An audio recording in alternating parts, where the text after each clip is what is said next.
Assalamualaikum warahmatullahi wabarakatuh. Hamdan wa syukran lillah. Salatu wa salamuhu ala nabiyina Muhammad ibn Abdillah.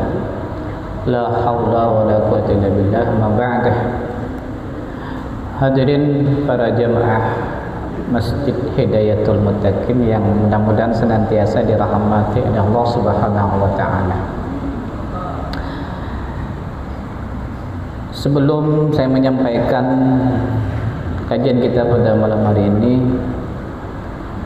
bahwa dunia pesantren ini sekarang sedang berduka, Pak. Yaitu yang sudah Bapak ketahui dari media, yaitu robohnya musola yang ada di pondok pesantren Al-Khazini Buduran di Sidoarjo, Jawa Timur. Banyak sekali para santri yang wafat meninggal dunia. Infonya itu ada kurang lebih 64 sampai 67 orang yang meninggal dunia. Ada yang hidup 100 lebih dan ada yang cacat, Pak. Jadi ada yang diamputasi. Ada tangannya, ada pula kakinya. Saya pernah sampai ke Al-Khazini ini, Pak, di Sidoarjo Buduran ini. Pesantren besar, Pak. Jadi Al-Khazini pesantren besar, santrinya ribuan, dan di dalam pesantren itu ada kampusnya untuk sampai S2, sarjana itu. Jadi pesantrennya modern, termasuk juga klasik, kitab-kitab kuning juga diajarkan. Jadi saya 2 kali pada waktu itu menghadiri muhawarah kubro, yaitu mewakili dari Kabupaten Malang. Saya pada waktu itu menjadi perwakilan Kabupaten Malang dalam pelaksanaan Bahsul Masail se-Jawa Timur dan Jawa Tengah. Saya mewakili pada waktu 2 tahun berturut-turut. Nah, sekarang ternyata pondok pesantren tersebut ini terkena musibah. Saya hanya ingin menyampaikan bahwa jangan sampai kita berspekulasi, Pak, kemudian menyalahkan kepada pengasuhnya. Yang namanya musibah itu tidak pernah diprediksi, tidak pernah kita tahu itu. Karena kalau di pesantren ini, Pak, kalau membangun pondok itu dia tidak pakai arsitektur yang standar, itu tidak pakai ya. Kenapa? Karena tidak punya biaya. Pesantren dibangun itu hasil swadaya sumbangan wali santri. Dikit itu, Pak, dikumpulkan. Makanya pesantren itu kadangkala tidak sesuai dengan apa yang diinginkan secara arsitektur, tidak sesuai, Pak. Tapi banyak juga yang berdiri kokoh itu, Pak. Berdiri kokoh itu banyak. Nah, dalam hal ini yang saya kasihan itu adalah kepada pengasuhnya itu. Betapa sedih dan terpukulnya dia, tak pernah menduga santrinya sekali wafat itu sampai 60 lebih yang terluka, itu banyak juga. Tidak pernah menduga itu, Pak. Jadi kasihan dia, beban moral itu. Mungkin seandainya orang tuanya menuntut dia harus masuk penjara, mungkin mau, Pak. Tapi siapa yang menuntut orang tidak pernah menduga itu, Pak. Kasihan dia, karena Pak, santrinya itu dia bagaikan anak-anaknya sendiri. Bukan hanya orang tuanya yang kehilangan, tapi dia sebagai pengasuh juga merasa kehilangan. Dan anak-anak yang wafat meninggal dunia saat itu umurnya masih belasan tahun. Ada yang umur 13, 14, 15 tahun, 16 tahun, itu Pak, masih sangat muda sekali itu. Jadi banyak yang belum punya KTP. Nah, itu kalau saya membayangkan, saya sangat sedih itu. Ya Allah, seandainya anak saya itu seperti apa itu. Jadi yang saya kasihan itu pertama pengasuhnya, kedua orang tua. Tapi kabar baiknya secara agama, anak-anak santri yang wafat itu insya Allah syahid fil akhirah, syahidun fil akhirah. Jadi mati syahid secara hukum akhirat itu. Dia meninggal wafat di pondok pesantren sedang menuntut ilmu. Ini keren ya, Pak. Kemudian dia wafat di dalam musola lagi, tempat ibadah. Kemudian lagi sholat lagi. Tuh, ini luar biasa itu. Kalau kita ini belum tentu, Pak. Meninggal dalam masjid belum tentu. Boleh jadi kita tinggal di tempat kerja, ya Pak. Di mana kita tidak tahu ini. Kita rajin sholat, rajin ibadah belum tentu, wafat juga dalam masjid belum tentu. Entahlah kita nanti meninggal dunia di rumah sakit kah, atau di atas tempat tidur kita, sama-sama tidak tahu itu di mana. Ada yang ini nih, ketika dia wafat meninggal dunia dalam keadaan sedang menuntut ilmu, ini surga dia. Maka nanti kebahagiaan terbesar itu nanti adalah kepada orang tuanya itu. Orang tuanya. Kalau sedihnya ya sedih, kita yang namanya manusiawi itu tetap sedih Pak. Tapi yakinlah balasan Allah itu akan lebih besar dari dunia sampai akhirat. Nah itu. Jadi kita doakan orang tuanya wali santri dari Al-Khazini yang kena musibah, baik itu anaknya, putranya yang masih hidup, cacat ataupun yang sudah meninggal, diberikan kesabaran dan ketabahan. Termasuk juga para masyayihnya, para guru-gurunya, terutama pengasuhnya, mudah-mudahan pula diberikan kesabaran oleh Allah Subhanahu wa Ta'ala. Dan santri-santri yang sudah wafat meninggal dunia, kita hadiahkan bacaan Fatihah Pak. Al-Fatihah. A'udzubillahi minasyaitonir rajim. Bismillahirrahmanirrahim. Alhamdulillahirabbil alamin. Arrahmanirrahim. Maliki yaumiddin. Iyyaka na'budu wa iyyaka nasta'in. Ihdinas mustaqim. Shiratal ladzina an'amta 'alaihim ghairil maghdubi 'alaihim waladdallin. Amin. Mudah-mudahan disampaikan oleh Allah Pak, pahalanya nih, Fatihahnya ini. Kemudian Pak, berkaitan dengan ini, kita hidup di dunia ini, kalau bisa itu teman-teman kita, sahabat kita adalah orang-orang yang soleh. Jadi orang-orang yang beriman, yang rajin ibadah, kalau bisa kita dapat sebanyak-banyaknya kawan yang seperti itu Pak. Kenapa kita mesti punya banyak teman-teman yang soleh, yang baik-baik, yang beriman, bertakwa? Karena teman-teman yang soleh, kawan-kawan yang baik ini Pak, yang beriman itu nanti di akhirat itu akan memberikan syafaat kepada kita, akan menolong kita. Dia itu orang-orang soleh itu. Makanya kalau bisa itu kita bukan hanya kenal seorang ustadz Pak, perbanyaklah kenal seorang ustadz itu banyak Pak. Kalau perlu dekat dengan para ulama, dekat dengan kiai, bahkan kita kenal dekat. Kalau perlu silaturahmi datang Pak. Tidak usah kalau ada masalah baru kita datang, enggak. Ya mungkin silaturahmi, mohon doanya, mohon nasihatnya. Mungkin 5 menit, 10 menit ya sudah pulang. Nah itu Pak, perbanyak teman-teman yang baik itu. Aksiru minal ikhwan, kata Nabi, perbanyaklah saudara-saudara kalian itu. Fa inna likulli mu'minin syafa'atan yaumal qiyamah. Karena sesungguhnya setiap orang mukmin itu nanti pada hari kiamat itu mereka punya syafaat. Orang-orang yang soleh ini nanti ada orang yang oleh Allah izinkan untuk beri syafaat 2 orang.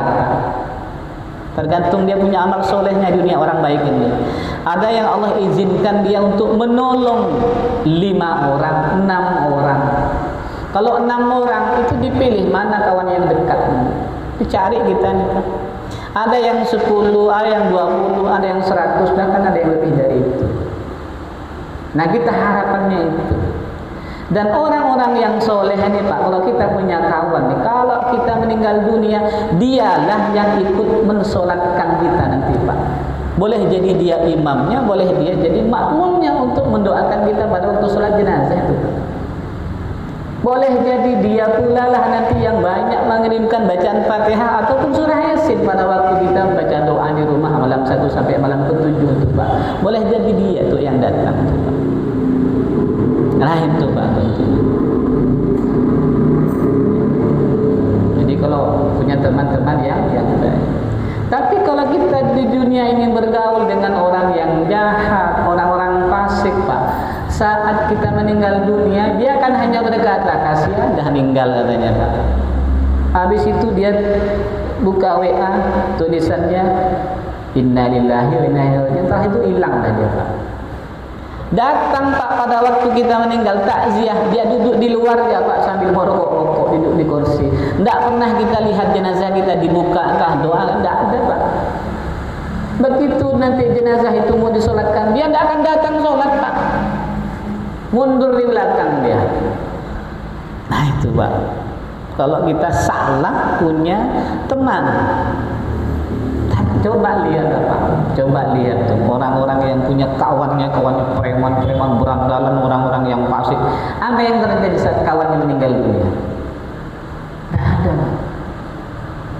Nah itu yang terjadi, fenomena hidup itu seperti itu. Sehingga mohon maaf, jangan sampai orang-orang baik itu kita musuhi di kampung kita. Karena persoalan, permasalahan kemudian dimusuhi. Jangan-jangan orang yang baik mungkin kalau bisa dikatakan tokoh agama yang kita musuhi karena ada permasalahan Pak. Nanti ketika kita meninggal dunia lebih dulu, dialah yang memandikan kita. Waktu masih hidup bertengkar deh. Begitu kita lebih dahulu meninggal dunia, dialah yang memandikan, dialah yang ikut menyolatkan. Boleh jadi dia yang mendoakan ketika kita dikubur itu Pak. Itu kawan-kawan kita itu yang mungkin fasik-fasik menjauh dia Pak, takkan datang dia. Saya datang paling hanya ngelihat kasihan, hanya gitu aja.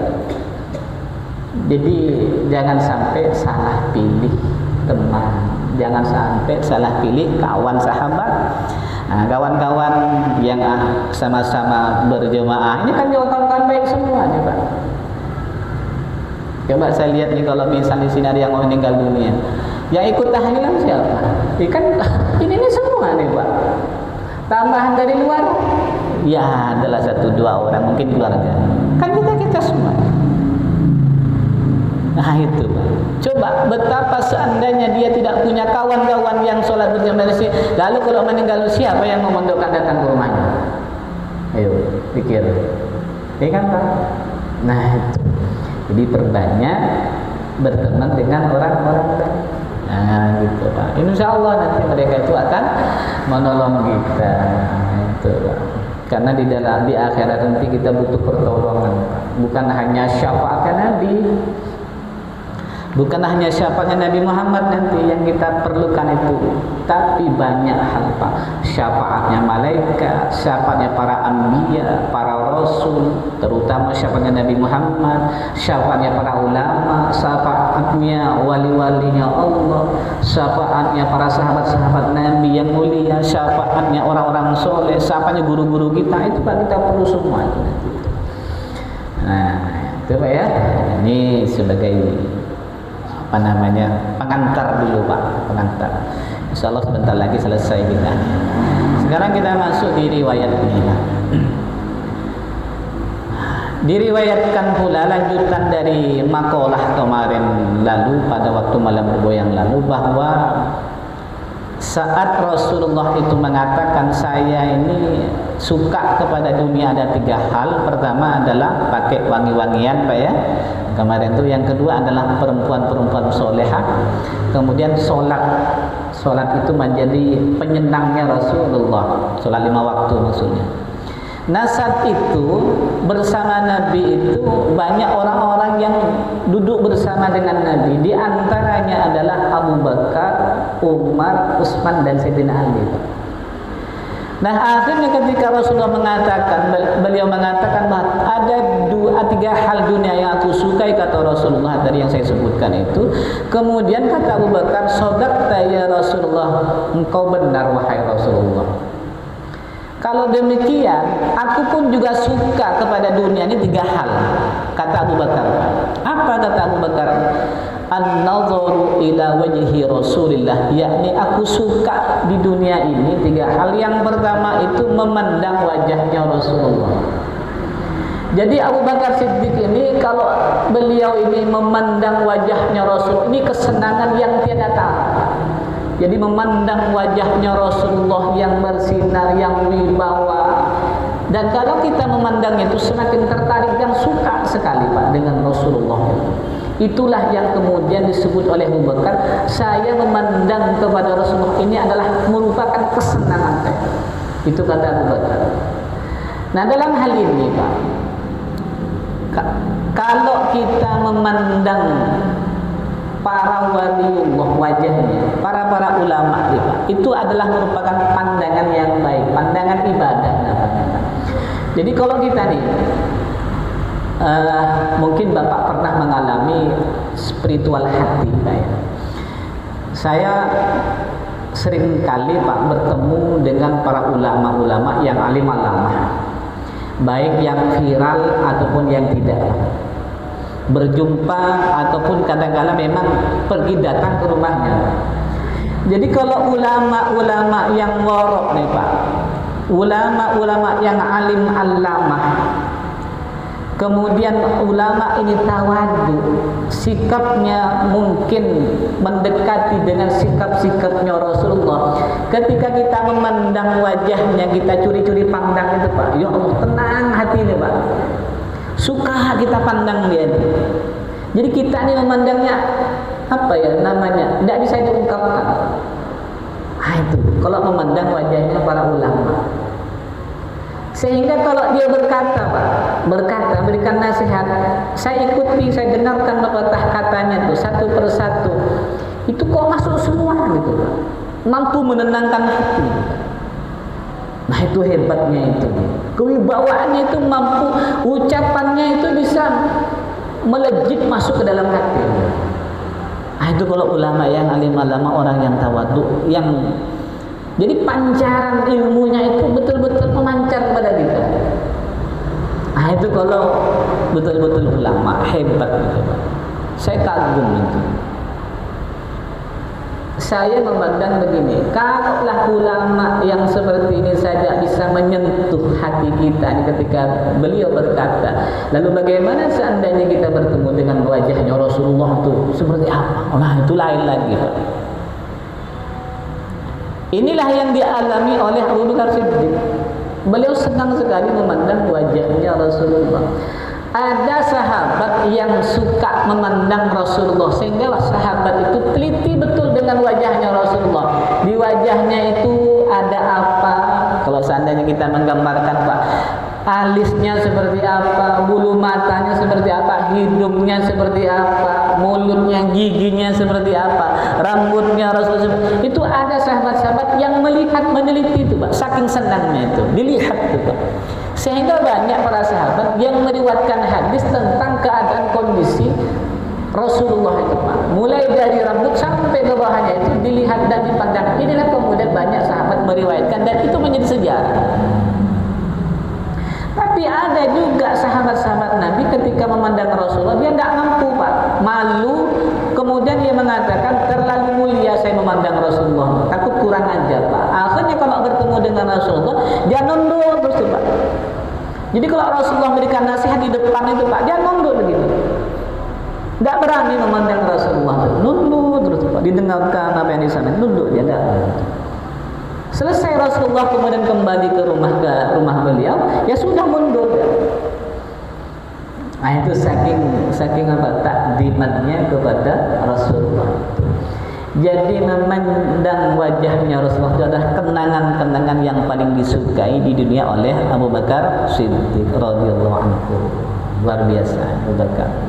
Yang kedua apa yang disenangi oleh Abu Bakar, yaitu wa infaqu mali ala Rasulillah, yakni menginfakkan harta kepada Rasulullah. Jadi ceritanya dulu Pak, ada namanya perang Tabuk. Perang Tabuk ini adalah perang antara umat Islam dengan pasukan Romawi Eropa. Saat itu umat Islam ini Pak kurang perbekalan. Biaya untuk perang itu kan besar Pak. Jadi bukan hanya perang sekarang antara Israel dengan Iran, antara Rusia dengan Ukraina, itu kalau dihitung-hitung itu berapa triliun perangnya, biayanya itu Pak. Besar tuh Pak. Kalau sekarang itu pesawatnya, tanknya, kapal lautnya, operasionalnya, makannya, senjatanya, pelurunya, itu semuanya kan biaya semua itu. Kalau dihitung itu sekali operasi misalnya, sekali perang itu berapa biaya triliunan itu habis itu. Nah dulu juga sama nih, ketika umat Islam mau perang itu biaya itu banyak diperlukan, Pak. Jadi perang Tabuk itu perang bersama pasukan Romawi. Sehingga saat itu perang Tabuk ini, Pak, saking kesulitannya perbekalan, onta itu disembelih, Pak, disembelih. Kemudian di leher onta itu ada kantong air, itu diambil dan diminum oleh pasukan-pasukan Islam. Diambil, saking kurang perbekalan. Bahkan korma itu, Pak, satu itu berbagi dua. Nih, separuhnya untuk kamu, separuh untuk saya. Saat itu perangnya itu satu biji korma dibagi dua. Untuk apa? Untuk bertahan hidup. Dia punya energi, punya kekuatan. Saat itu ketika mau berangkat nih, Abu Bakar Siddiq ini menginfakkan seluruh hartanya. Jadi kalau beliau seandainya punya aset, punya uang misalnya, Pak, ada 1 miliar diberikan kepada Rasulullah SAW. Ada 2 sahabat yang sangat berpengaruh dalam hal yang namanya menginfakkan harta, Pak. 1 Abu Bakar, 2 Umar. Satu ketika Umar bin Khattab ini dia ingin mengalahkan Abu Bakar dalam hal bersedekah, berinfak nih. Satu saat Umar bin Khattab ini ditanya oleh Rasulullah, "Wahai Umar, apa yang kau bisa infakkan untuk fisabilillah?" "Wahai Rasulullah, aku menginfakkan separuh hartaku."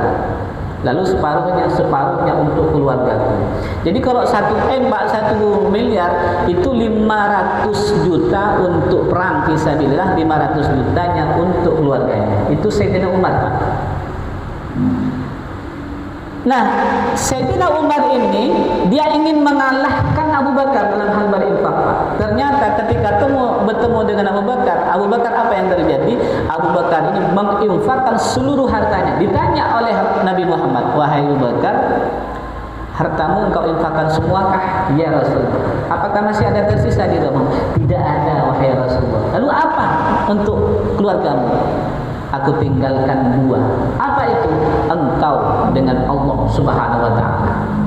Jawabannya itu, Abu Bakar itu hanya meninggalkan Allah dan Rasulnya, hartanya habis. Akhirnya Umar bin Khattab ini, "Aduh, saya kalah kalau begitu dengan Abu Bakar Siddiq." Jadi menang terus dia kalau berlomba dalam hal kebaikan. Jadi Abu Bakar Siddiq ini, Pak, menginfakkan hartanya seluruhnya, tidak tersisa. Kalau kita ini kan masih mikir, Pak, jangankan seluruhnya, Pak, mau nyumbang 1 juta aja, Pak, kita mikir nih, Pak, mikirnya 1000 kali. 1 juta kan 500 atau 100 ribu nih ya. 500 ya Allah.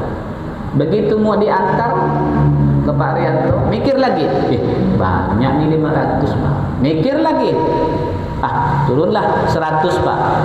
Begitu mau disedekahkan, mau infakkan 100 ribu, dimasukkan ke kotak infak misalnya, mikir lagi, banyak tuh. Aku lihat waktu kawan hanya 2.000, turunkan lagi, Pak, 50 ribu. Mikir lagi, besar 50 ribu. Turun lagi, akhirnya tinggal 5.000, Pak. Nah, 5.000 ikhlas deh, Pak. Itu kalau kita banyak perhitungan. Tapi kalau sahabat Nabi tadi ini, Abu Bakar dan Umar, itu tidak perhitungan, luar biasa. Makanya pantas kalau dia dimasuk surga. "Anta ya Abu Bakar fil jannah." Engkau Abu Bakar dalam surga. Kata Rasulullah, Pak. Nah itu, ya kita yang seperti ini nih, Pak. Abu Bakar nih, Umar itu hartanya separuh, Abu Bakar itu seluruhnya. Kalau masuk surga pantas. Kalau kita ini sudahlah 2.000, minta surga lagi, Pak. Surganya surga Firdaus lagi paling tinggi di atas Abu Bakar. 2.000 lagi itu. Apa iya gitu, Pak? Jadi luar biasa Abu Bakar ini. Makanya kata para ulama, kalau kita mau bersedekah mengikuti tingkatannya Abu Bakar, maka ini adalah tingkatan tertinggi. Kita belum yang seperti ini, belum sampai. Kalau kita mau bersedekah berinfak seperti Abu Bakar, Umar bin Khattab, maka tingkatan kedua. Ini pun kita tidak masuk kategori, Pak. Kategori tidak masuk yang seperti ini. Mana kita kategorinya? Ya kategori yang biasa aja lah, Pak. 5.000 ikhlas kita ya, 10.000 ikhlas, 100.000 mikir kita ya, 1 juta mikir lagi, dan itu. Itu ya sudahlah, daripada tidak ada yang sedekahkan, Pak ya. Udahlah itu aja, ada apa-apa. Yang penting ikhlas. Yang penting ikhlas, Pak. Kemudian apa yang ketiga, kata Abu Bakar, wa antakuna ibnati tahta Rasulillah. Aku senang kepada dunia ini ketika anakku itu ada di bawah Rasulullah, yakni Siti Aisyah itu kan putrinya Abu Bakar Siddiqah. Itu dinikahi oleh Rasulullah. Menurut riwayat ada yang mengatakan 9 tahun. Aisyah itu umur 9 tahun dinikahi oleh Rasulullah. Jadi Abu Bakar itu menjadi kesenangannya ketika anaknya, putrinya ini Siti Aisyah itu dinikahi oleh Rasulullah, dan Abu Bakar sangat senang, Pak. Jadi posisi Abu Bakar Siddiq ini, Pak, teman dekatnya sejak kecil, teman dekatnya ketika berdakwah, teman dekatnya ketika berdagang, teman dekatnya bersama Rasulullah ketika seperjuangan fisabilillah, tapi di sisi lain menjadi mertua dari Rasulullah. Nah itu, Pak. Misalnya gini, Pak, saya ini berkawan dengan Pak Rahmat, baik, Pak, akrab kemana-mana bersama Pak Rahmat. Tahu-tahu anak perempuannya saya jadikan istri setia. Tahu-tahu ini kan kalau Pak Rahmat bilang pengkhianat kau, lu pengen ngintai anak gue deh. Kan gitu, Pak. Itu yang terjadi. Tapi Abu Bakar ini, Pak, walaupun putrinya di Siti Aisyah, dia mengatakan 6 tahun, Pak, 9 tahun, tapi dia senang sekali ketika dinikahi oleh Rasulullah. Luar biasa. Kenapa Abu Bakar Siddiq senang, Pak? Karena Siti Aisyah itu kalau sudah bersama Nabi, bersama Rasul, insya Allah putrinya akan dibawa ke dalam surga. Itu dia, Pak. Hikmahnya apa bagi kita, Pak? Carikanlah putri kita itu suami yang soleh. Karena seorang suami atau laki-laki yang soleh ini, dialah yang akan mengawal, menjaga, melindungi anak putri kita untuk dibawa ke dalam surga. Tergantung suaminya. Itu, Pak. Jangan memandang hartanya. Pokoknya yang soleh, baik, nak itu pilihanmu, silakan, nak. Aku doakan engkau sukses, Pak. Itu, Pak. Karena kalau dia salah pilih, Pak, kena calon suami yang tak baik, yang fasik, Pak, atau penampilan yang baik padahal hatinya itu tidak bagus, setelah dia menjadi suami sebulan 2 bulan lalu seterusnya lalu berubah, Pak, akhirnya apa? Anak kita yang putri ini itu boleh jadi nanti diberikan nafkah yang haram.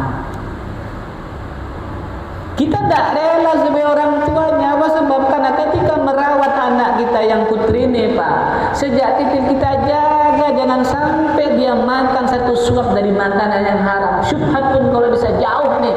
Lalu ternyata punya suami, ternyata memberikan nafkah yang haram. Berarti dia berkhianat dengan kita sebagai orang tuanya, mertuanya. Nah itu. Jadi kita harus punya perhitungan dalam hal ini.